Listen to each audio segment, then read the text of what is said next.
edition of Cheers to Careers. I'm Steve Ridinghouse, the Career Outreach Coordinator at the School of Journalism and Mass Communications at KU. Hello and welcome to another episode of Cheers to Careers. I am Steve Ridinghouse, the Career Outreach Coordinator for the KU School of Journalism and Mass Communications. Today we are joined by Cassidy Ritter, a 2016 J School grad. Cassidy, welcome. Hi, thanks for having me. It's hard to believe you're approaching almost 7 years since you graduated from KU. What have you been up to for the past 7 years professionally?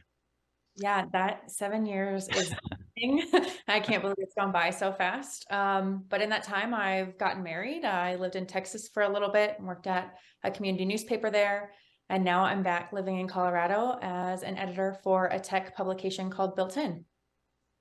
And I think you've been at Built In since March 21, looking at your LinkedIn profile. How has your position evolved, since you began there almost 2 years ago? Yeah, so when I joined Built In, I started as the reporter covering tech business news in Austin and Colorado, just because those are areas that I've covered previously. And then we made my way up to become an associate editor with Built In, helped launch 3 emerging markets. We started covering news in DC, Atlanta, and Dallas-Fort Worth. And now I'm the senior associate editor, so I oversee all of our local coverage. How big is your staff, or do you do a lot of the writing yourself? No, I usually don't do a lot of writing. I try to do one a week just because I still miss the aspect of writing and want to keep in touch with those skills. But I would say our staff overall editorial, we're at about 25 right now, but the news team is at 4. And you talked about kind of business and tech. Was that a pretty smooth transition for you? I mean, did you feel like you had those skills to cover those kind of topics? Yes and no. I did not consider myself a tech expert by any means.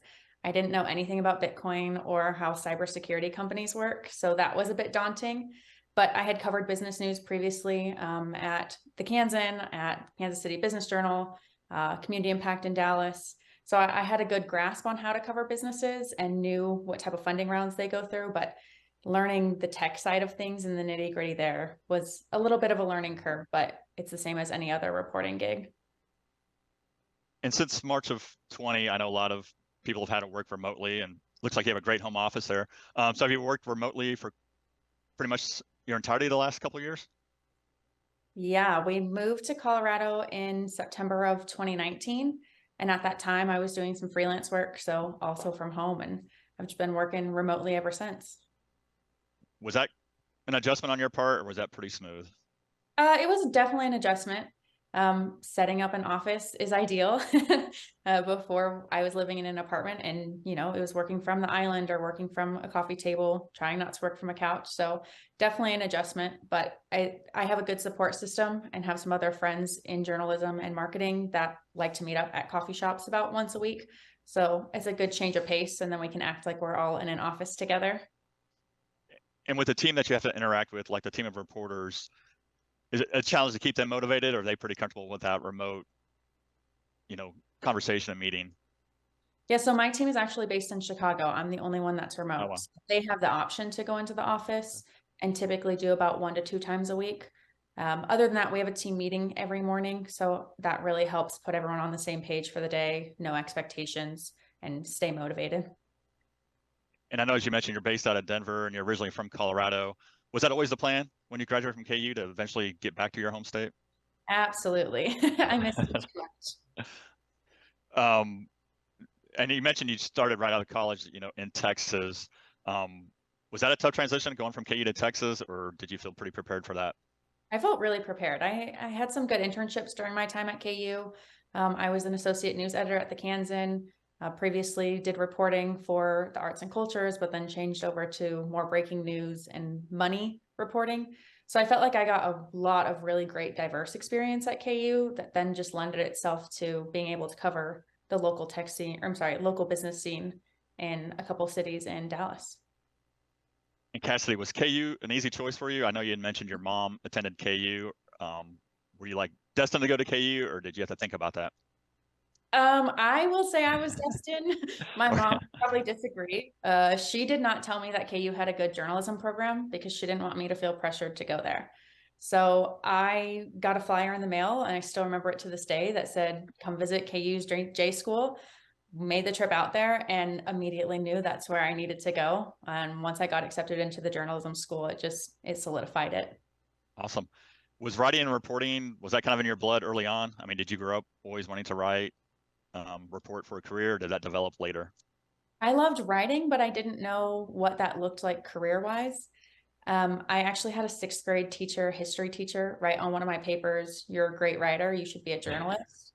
And in sixth grade, I had no idea what that meant. So I think that stuck in the back of my mind. I knew I loved writing. And when it came time to decide what was next, journalism and KU just kind of aligned itself. Nope, that's always a great fit. Did you, when you worked for the community impact newspaper, I think you did a lot with like real estate and business. Again, were you comfortable covering those topics? I know at the J School, I think we take a lot of pride in preparing our students for various kind of career paths and beats to cover. I mean, did you feel well prepared when you first started? Absolutely. I think, like I kind of mentioned earlier, any sort of new beat comes with its own set of challenges of learning who's who are reliable sources, making sure that you're sharing factual information. And that was definitely the case with real estate, because coming from someone fresh out of school who's only rented apartments in a college town, reporting on property taxes and the process of buying a home is very, very different. And so just trusting sources and building that rapport and doing your research were all skills that I learned at KU. And I know when I started in my career and outreach role, fall of 2015, that was your senior year. I think you were one of the first students to see me, so I appreciate that. I remember your resume. Wow, you had a lot of internships. You worked with Daily Kansan. I mean, were you pretty strategic about what you wanted to do in college? I mean, we always love to see that real world experience on a resume. I mean, kind of walk me through, what were you thinking in terms of like what kind of experience you wanted to gain as a college student? Yeah, I think internships were my top priority, more so than working for the Kansan, shockingly, just because I had heard from others and those who were hiring in local journalism that you needed internships to build your resume. And so I really took anything I could get. I worked for a local startup here in Colorado one summer doing their social media. They helped people publish their own books, which was not an interest of mine at the time. But I said, you know what, this is an internship. It's kind of in the field. I know I'll take something away from it.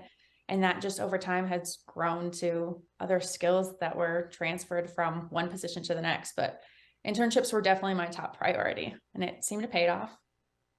And as senior associate editor for Built In, I mean, are you doing somewhat what you envisioned you'd be doing when you graduated, or is this a totally different?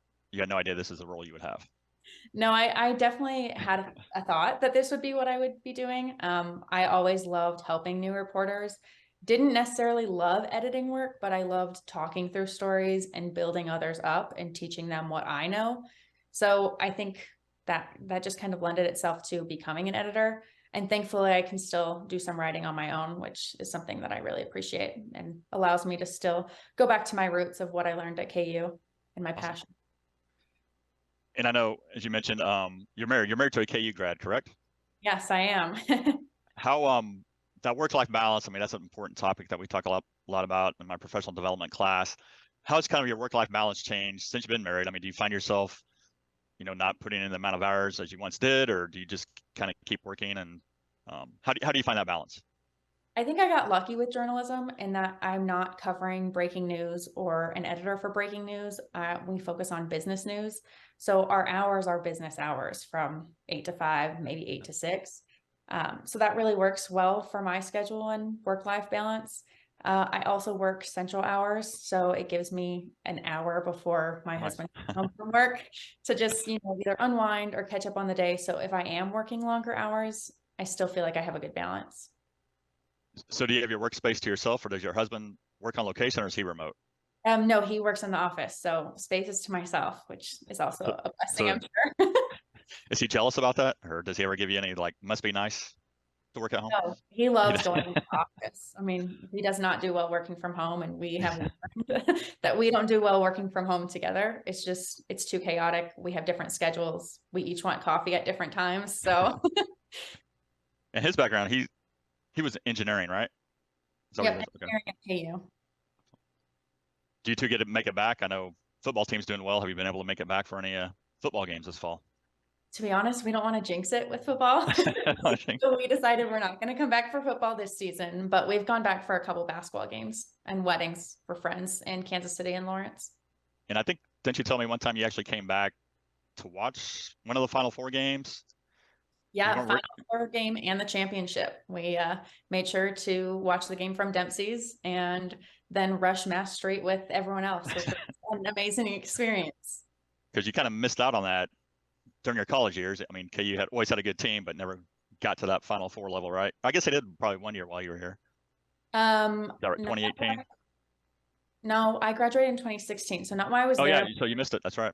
Yeah, and then 2012, I know that Mass Street got flooded again, but I was living in Colorado, so my roommate went, but I did not. Yeah, you were probably right between the previous Final Four. That's right.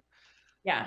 So what, Cassidy, if you had to talk to, say, a young reporter, editor here at the J School, what kind of advice would you have as they try to start their career? Oh, that's a good question. I think the biggest thing is just be open-minded. One example is I had an internship at a newspaper and I didn't love it. And I said, you know, maybe newspaper isn't for me. I should stick with magazines. But then after school, I was looking for jobs and a lot of newspapers were hiring. And I'm so glad that I didn't totally cut that industry off and was still open-minded and gave it a shot, because it's led me to where I am now and I absolutely wouldn't change a thing. I think the other thing is get to know your professors, make relationships with them, ask them for advice, ask them for letters of recommendation. I know it can be intimidating to do that because they're your professor and you may not know them that well to begin with, but those relationships are really, really handy in the long run too. No, I agree. Yeah, great advice on being open-minded about pursuing potential opportunities, and then also, yeah, getting to know your professors because they are a tremendous resource. Cassidy, hey, I know you have a busy schedule. I appreciate your time, and always like to give a cheers to our journalists and the fine work they're doing, and keep it up, Cassidy. Congrats. Thank you. Cheers. Cheers.